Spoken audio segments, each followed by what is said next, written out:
नमस्कार दोस्तों, मेरा नाम है प्रदीप चौहान। बात समझनी है तो पूरी सुननी होगी। और आज वीडियो देरी से आ रहा है आपके पास, के लिए देरी चाहूँगा क्योंकि राहुल गांधी की बहुत इंपॉर्टेंट प्रेस कॉन्फ्रेंस थी। मुझे लगा उसके बाद ही उस पर बात की जानी चाहिए।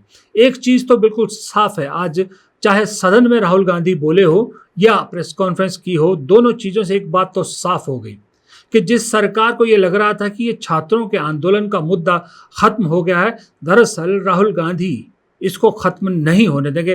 राहुल गांधी की अगुवाई में समूचा विपक्ष इस मुद्दे को छोड़ने वाला नहीं है। अब तो बल्कि सरकार के लिए और मुसीबतें बढ़ गई है, क्योंकि धर्मेंद्र प्रधान का इस्तीफा तो हुआ ही हुआ। सरकार को अपना ट्रेडिशन तो तोड़ना पड़ा, सरकार को अपनी बात से पीछे हटना पड़ा कि सरकार में कोई इस्तीफे नहीं होते। उल्टा अब एक तरह से आप देख सकते हो कि राहुल गांधी की अगुवाई में पूरा विपक्ष, खास करके राहुल गांधी, अब गृह मंत्री अमित शाह के पीछे पड़ गए हैं। जिस तरह से धर्मेंद्र प्रधान के लिए राहुल गांधी ने कहा था कि इस्तीफे से कम कुछ नहीं चलेगा, उसी तरह से अब अमित शाह के बारे में कह रहे हैं कि वो जब तक इस्तीफा नहीं देंगे या अमित शाह को सैक नहीं किया जाएगा, उससे कम चलेगा ही नहीं। क्योंकि 20 जुलाई को दिल्ली की सड़कों पर जो बच्चों के साथ हुआ, उसके सबसे बड़े गुनाहगार या तो अमित शाह हैं, और अगर गुनाहगार नहीं है तो फिर वो होम मिनिस्टर बनने के काबिल नहीं है, क्योंकि पुलिस बिना उनके हुक्म के कैसे इतनी बड़ी कार्रवाई कर सकती है। This gentleman over here, as I understand it, is the Home Minister of India. And any action that is taken by police forces or forces associated with the Home Ministry requires his order. When we were at Parliament House, I saw with my own eyes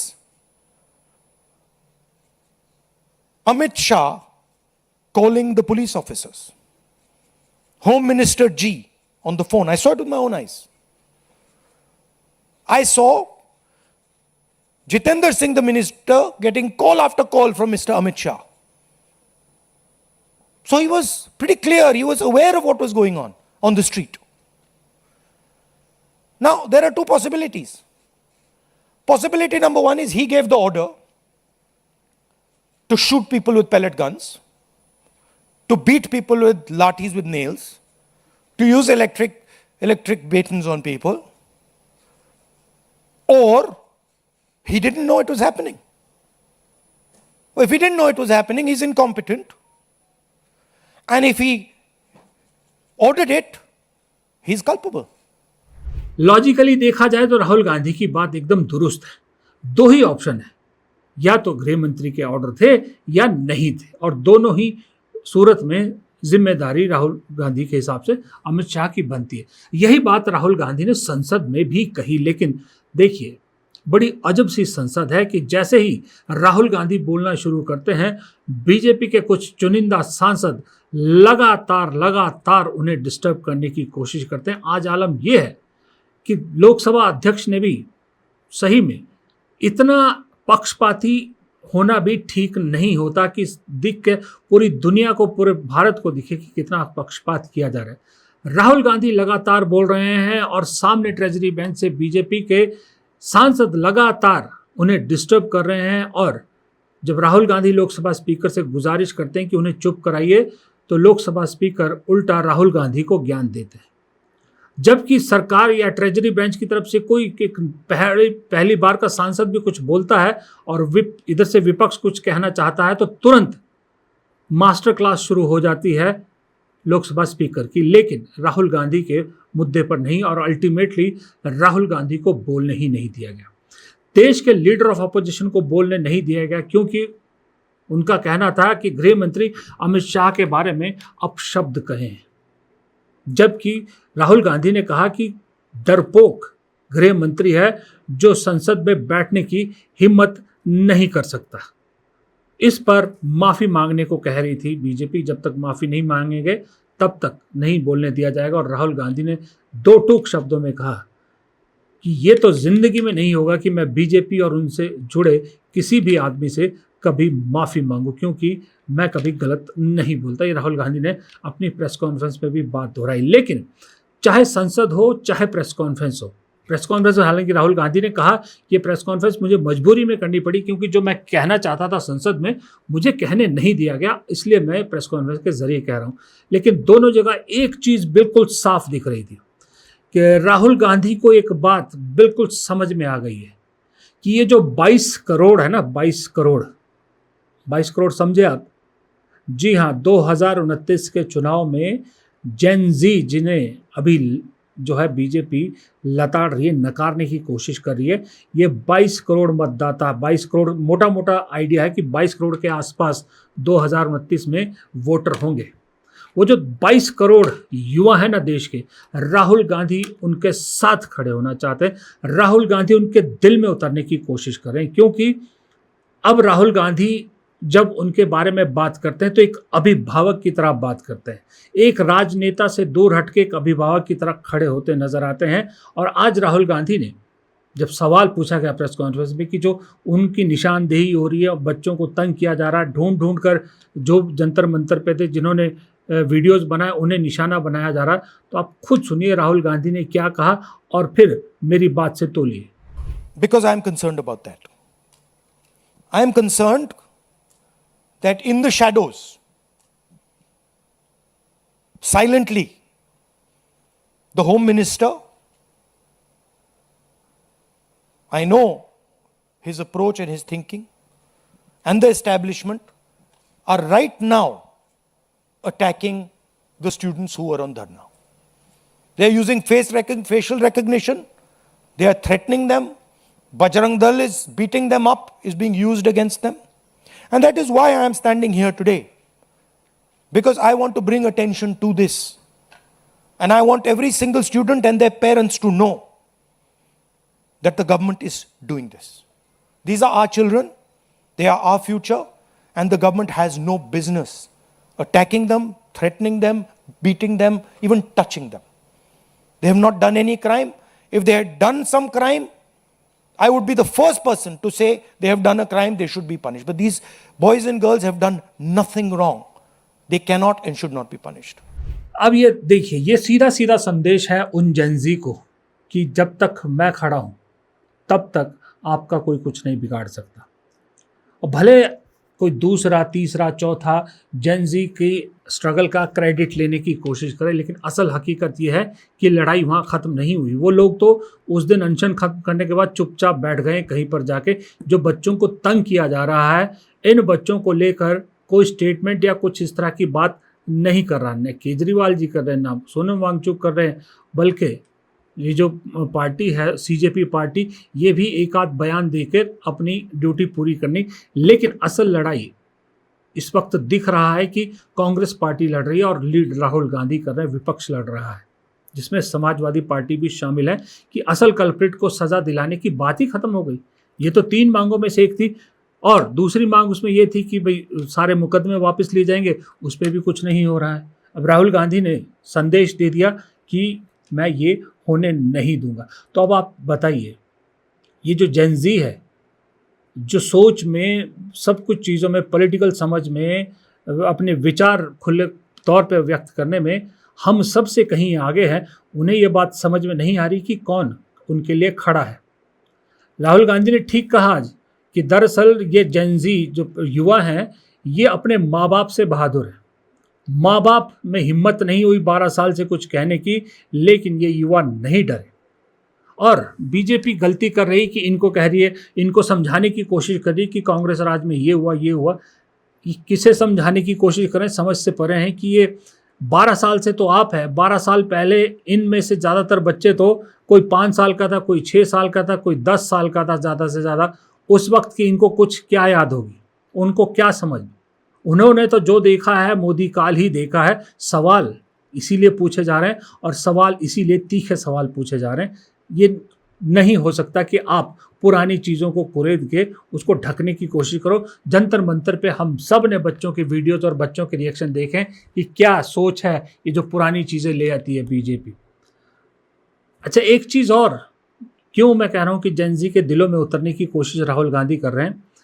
भाषा इनकी हमको अलग लगती है Gen Z की भाषा। संसद के अंदर भाषा जो होती है वो अलग होती है ज़्यादातर, लेकिन राहुल गांधी आज जब संसद में जितना भी बोले, जेनजी की भाषा संसद के अंदर या संसदीय भाषा में जेनजी का टच देने की कोशिश करते हुए नजर आए। आपको मैं एक बड़ा इंसिडेंट सुनाता हूं जो आज बहुत चुभा, खास करके अंधभक्तों को चुभा, जब राहुल गांधी ने सदन में खड़े होकर बताया कि मुझे एक 18 साल की लड़की ने अंधभक्त की डेफिनेशन बताई। अब इस डेफिनेशन में एक शब्द भी इस्तेमाल किया उन्होंने, इडियट, जिसको हिंदी में आप महामूर्ख कह सकते हैं। अब राहुल गांधी का ये अंधभक्त की डेफिनेशन सुनिए और इसमें महामूर्ख किसको उन्होंने कहा है ये आप खुद अंदाजा लगाइए। इसको कहा डाला जाए? She says to me, Andhbhak is a person who is absolutely convinced that another idiot is God. So these are the three categories: student, idiot, and Andhbhak who follows the idiot. Now,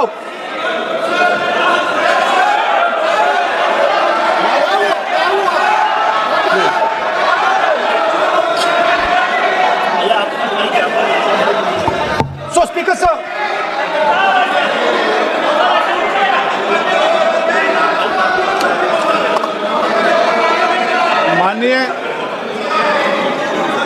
माननीय Speaker प्रतिपक्ष के नेता हैं आप, now super सदन की गरिमा रखते हुए विधेयक पर ही चर्चा करें तो Okay, उचित sir. रहेगा।